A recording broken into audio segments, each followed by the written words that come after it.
Hi friends, Punjabi dhaba ಸ್ಟೈಲಲ್ಲಿ ಪನ್ನೀರ್ ಕುರ್ಮಾ ಮಾಡೋಣ. ತುಂಬ ಚೆನ್ನಾಗಿರುತ್ತೆ ಕರಿ. ಪನ್ನೀರು ಪರೋಟ ಜೊತೆ, ರೊಟ್ಟಿ, ದೋಸೆ ಜೊತೆ ಎಲ್ಲ ಚೆನ್ನಾಗಿರುತ್ತೆ. ಚಪಾತಿ ಜೊತೆ ಸರ್ವ್ ಮಾಡಿದ್ರೆ. ಇದು ಮಾಡೋಕ್ಕೆ ಚಕ್ಕೆ, ಲವಂಗ, ಏಲಕ್ಕಿ, ಜಾಪತ್ರೆ, ಕಲ್ಲುಪ್ಪು ಎಲ್ಲನೂ ಗರಂ ಮಸಾಲ ಹಾಕ್ಕೊಂಡು ಆಯಿಲಲ್ಲಿ ಚೆನ್ನಾಗಿ ಫ್ರೈ ಮಾಡ್ಕೋಬೇಕು. ಅದಕ್ಕೆ ಅರ್ಧ ಈರುಳ್ಳಿ, ಅರ್ಧ ಟೊಮೊಟೊ, 4 ಗೋಡಂಬಿ, ಕಲರ್ಗೆ ಬ್ಯಾಡಗಿ ಮೆಣಸಿನ್ಕಾಯಿ ಒಂದು 5-6 ಹುರ್ಕೊಂಡು ಎಲ್ಲನೂ ಹಾಕಿ ನೈಸಾಗಿ ಪೇಸ್ಟ್ ಮಾಡ್ಕೊಬೇಕು. ಒಂದು ಪ್ಯಾನ್ಗೆ ಆಯಿಲ್ ಹಾಕ್ಕೊಂಡು 200 ಗ್ರಾಮ್ ಪನ್ನೀರ್ ಹಾಕ್ಕೊಂಡು ಲೈಟಾಗಿ ಅದಕ್ಕೆ ಸ್ವಲ್ಪ ಉಪ್ಪು ಖಾರ ಹಾಕ್ಕೊಂಡು ಮಿಕ್ಸ್ ಮಾಡ್ಕೋಬೇಕು.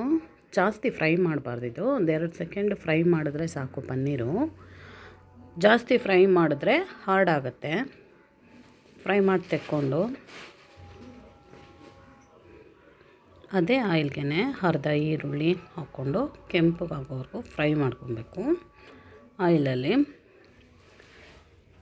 ಈರುಳ್ಳಿ ಫ್ರೈ ಆದಮೇಲೆ ಅರ್ಧ ಟೊಮೊಟೊ ಹಾಕ್ಕೊಂಡು ಅರ್ಧ ಟೊಮೊಟೊನ ಪೇಸ್ಟ್ ಮಾಡಿ ಹಾಕಬೇಕು. ಈ ಟೊಮೊಟೊದು ಹಸಿ ಸ್ಮೆಲ್ಲು ಹೋಗೋವರೆಗೂ ಚೆನ್ನಾಗಿ ಬಾಡಿಸ್ಬೇಕು. ಬಾಡಿಸಾದ್ಮೇಲೆ ರುಬ್ಕೊಂಡಿದ್ದು ಮಸಾಲ ಹಾಕ್ಕೊಂಡು ಚೆನ್ನಾಗಿ ಫ್ರೈ ಮಾಡಬೇಕು. ಒಂದು 10 ನಿಮಿಷ ಆದರೂ ಫ್ರೈ ಮಾಡಬೇಕಿದು. ಹಸಿ ಸ್ಮೆಲ್ಲೆಲ್ಲ ಹೋಗಿ ಟೇಸ್ಟ್ ಚೆನ್ನಾಗಿ ಬರುತ್ತೆ. ಫ್ರೈ ಆದಮೇಲೆ ಅದಕ್ಕೆ ಸ್ವಲ್ಪ ನೀರು ಹಾಕ್ಕೊಂಡು ಮಿಕ್ಸ್ ಮಾಡಿಕೊಂಡು ಪನ್ನೀರ್ ಹಾಕಿದರೆ ಪಂಜಾಬಿ ಸ್ಟೈಲ್ ಪನ್ನೀರ್ ಕುರ್ಮಾ ರೆಡಿ ಆಗುತ್ತೆ. ತುಂಬ ಚೆನ್ನಾಗಿರುತ್ತೆ ಇದು ಟೇಸ್ಟು. ಈ ಥರ ಒಂದು ಟೈಮ್ ಮಾಡಿ ನೋಡಿ. ಫುಡ್ ಕಲರ್ ಏನು ಹಾಕೋದು ಬೇಕಾಗಲ್ಲ. ಬ್ಯಾಡಗಿ ಮೆಣಸಿನ್ಕಾಯಿಂದ ಕಲರ್ ಬಂದುತ್ತೆ.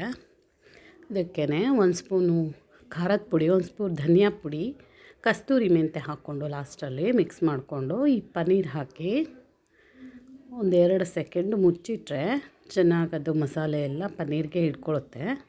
ಟೇಸ್ಟ್ ಚೆನ್ನಾಗಿ ಬರುತ್ತೆ.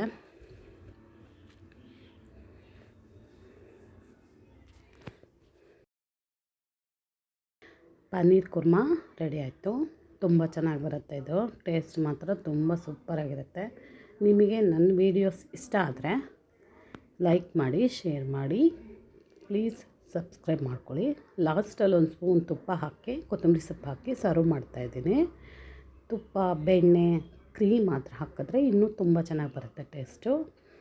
ಹಾಕಿ ಸರ್ವ್ ಮಾಡಿಕೊಂಡ್ರೆ ಡಾಬಾ ಸ್ಟೈಲಲ್ಲೇ ಸೂಪರ್ ಪನ್ನೀರ್ ಮಸಾಲ ರೆಡಿ ಆಯಿತು.